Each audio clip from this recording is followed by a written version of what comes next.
So this is another video looking at the loan spreadsheet. And in this case, we are on the loan or invest tab.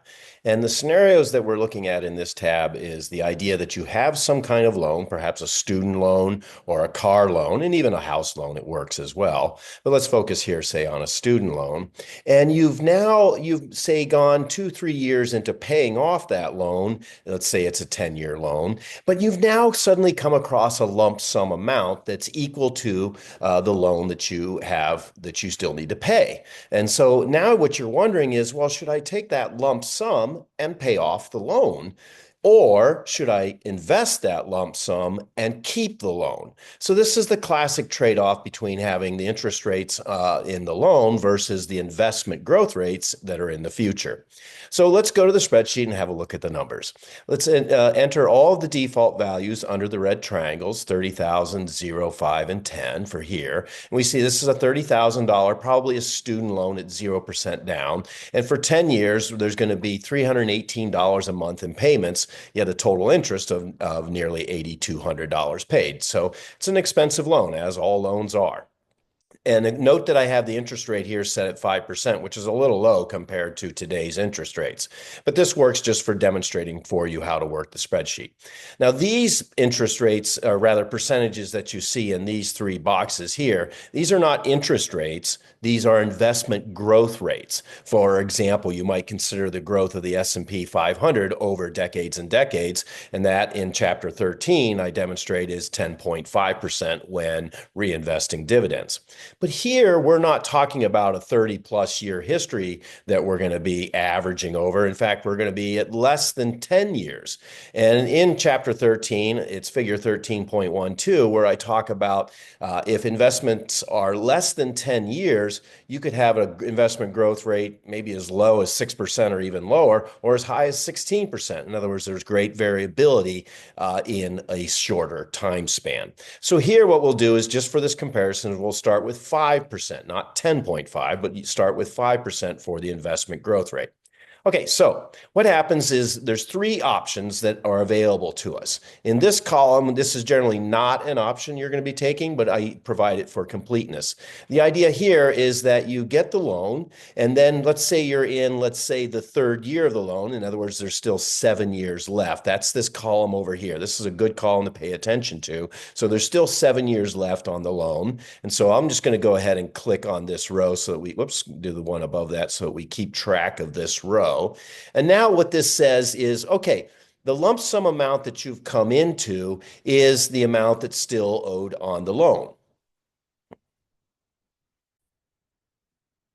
Or rather, I should say the amount still owed on the principal. So let's say the lump sum amount that you come into is 22,513 in the 7th year, the 7 years still remaining on the loan. Remember, 3 years that you've paid off. And so you come into this lump sum of 22,513. And so what you're going to do is invest the 22,513 and get 5% a year from that. Use that plus the original lump sum amount to make these monthly payments. So this essentially says you no longer perhaps don't have a job anymore to make the monthly payments, and instead you'll use the lump sum to make the monthly payments. And you're going to use the investing of that lump sum. So at the end of 7 years, that's the key here for each row, at the end of 7 years, which comes out ahead? Would you have been better off to not have to have kept the loan or to have paid it off? In this case, the idea is you would be ahead by $589 by keeping the loan, investing the lump sum, and using the gains on that lump sum as well as the lump sum itself to pay off the loan. And essentially what happens is you kind of break even because this 5% is pretty close to the well, it's the same as the interest rate, but the math kind of works out to being about ahead by about $589. All right, so that's one option.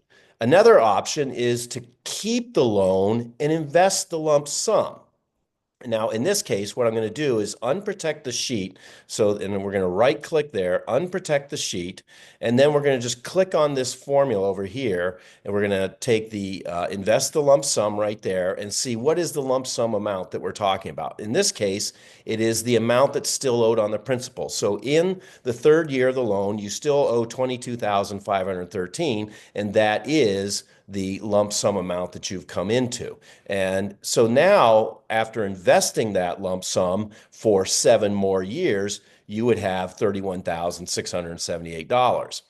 Now, what we're going to do then over here is subtract off. In other words, we've kept the loan and we've invested the lump sum. So we got to keep paying the loan. So now what we're going to do is subtract off from this $31,000. That's how much we've gained in 7 years from the lump sum investment. But we're going to subtract off how much we had to pay on that loan that was still owed on the whole loan, not just the principal, but the interest as well. Subtract those two, and you see that you would have almost $5,000.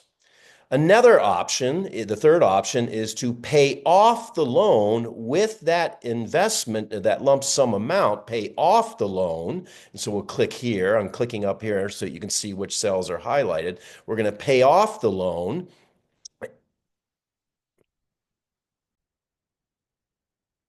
But because we're paying off the loan, we no longer have the loan, right? That's great. But to make an apples to apples type of comparison, the idea here with this column is you were still going to make those loan payments. You still had those monthly payments of $318 for the next 7 years, $318 per month for the next 7 years that you were going to make. So you can now invest the $318 per month and see what that would grow to. Well, it would grow to $31,000. And now over here, we're going to have to subtract off the amount that was still on the loan. So that's what the lump sum amount was. It was the $22,000 number. We're going to subtract that from the 31 and see that, oh, wow, it's $8,500.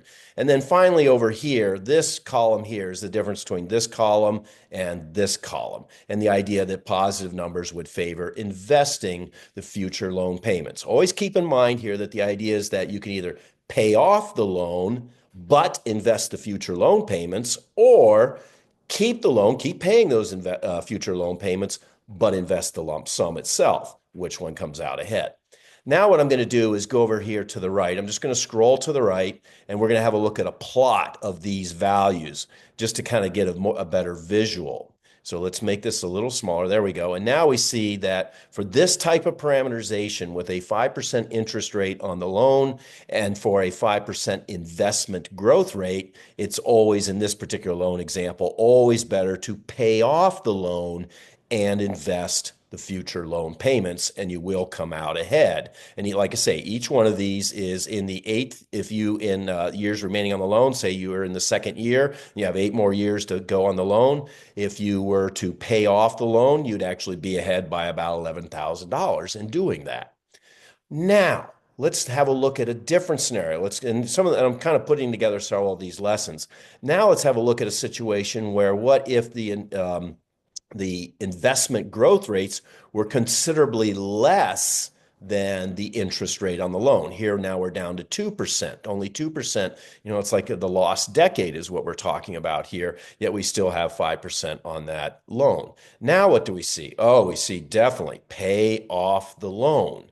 You definitely want to pay off the loan, but invest those future loan payments. The future loan payments are still pretty big at even 5% interest rate on the loan. So they're big enough to still invest and make some modest growth. And we see that in this case, we always want to pay off the loan. What if we go to the other end of this situation and type in 10% for an investment growth rate?